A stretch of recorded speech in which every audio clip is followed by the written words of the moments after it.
going downstairs, having a nice hot meal. Yeah. They mean so much more to you when you're stressed or you feel like you're at breaking point. So yes, parents, friends, my tutors, those. And exercise. Yeah. So I think that they're all very important coping strategies. Yes. Yes. It's important to have the backup of your friends and your loved ones. Yes. And a lot of students who are doing PhDs tend to be much older than I am. So some of them have husbands, wives, children, partners, family members that they need to take care of. And my advice to them is always make sure that your relationships are in a space where they're flexible enough to support you, because you're going to need it. Mm-hmm. If you're always needed and you never have time for yourself, PhD life can be really hard. And it's a long-term commitment. Time. Yes. And if you're keeping up a job at the same time, and your job is exerting pressures on you, it's even harder. Mm-hmm.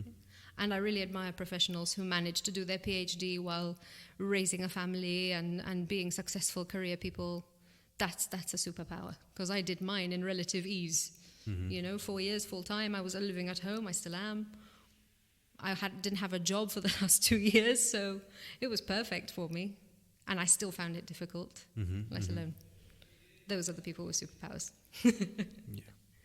What do you think that what gives you that superpower? I have no idea. Good time management, definitely. Probably an ability to, I'm not saying that you cut corners, but an ability to know that it doesn't have to be perfect. It just needs to be finished, which is something that I don't have. I will strive until I think it's perfect. But in situations where you have other demands on your time, you can't afford that. You have to know when it's good enough to go. And I think it's that. Time management, support, good communication skills.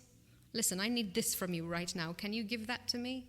Which is important, especially if you have a partner or children and you want a quiet time for yourself. You need to be able to communicate that and why. It's a mixture of things. And some people have it.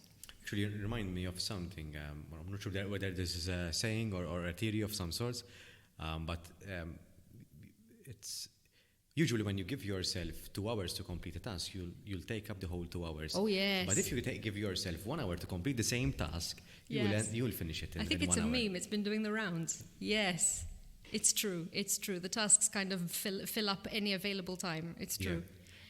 Especially if you have a procrastination problem, which you do develop, especially when you're putting off writing this or there is doing a space for procrastination and productivity and creativity. So yes, but it also depends on your process. I'm the kind of person who will perform brilliantly if it's 10 minutes before the deadline.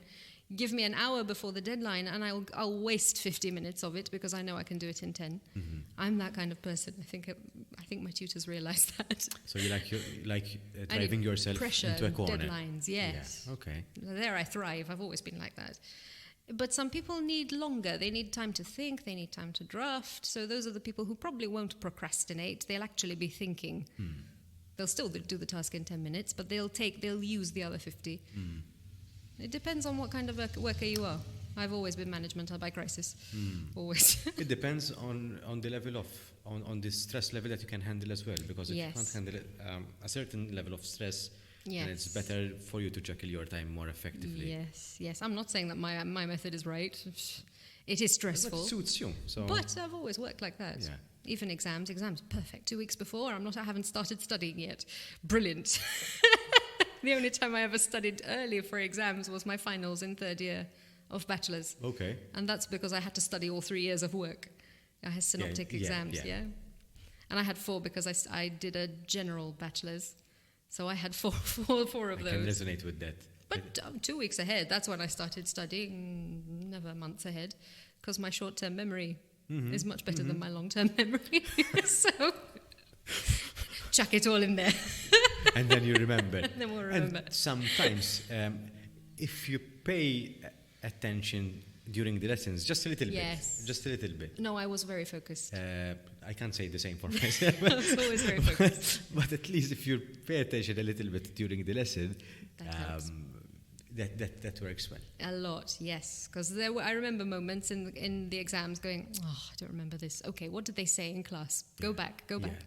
You do remember things in class. It's amazing. You remember what people were saying. You remember who asked that question that led to that answer. No, that's true. Because they're sense-driven. There are a lot of senses. There's the visual, there's the auditory, there's the sensations. And they all come into play when you're studying. Yeah. And I was also the kind of person who would not just listen during lectures. I used to take very good notes during the lectures. So it used to save me time having to write them before the exam.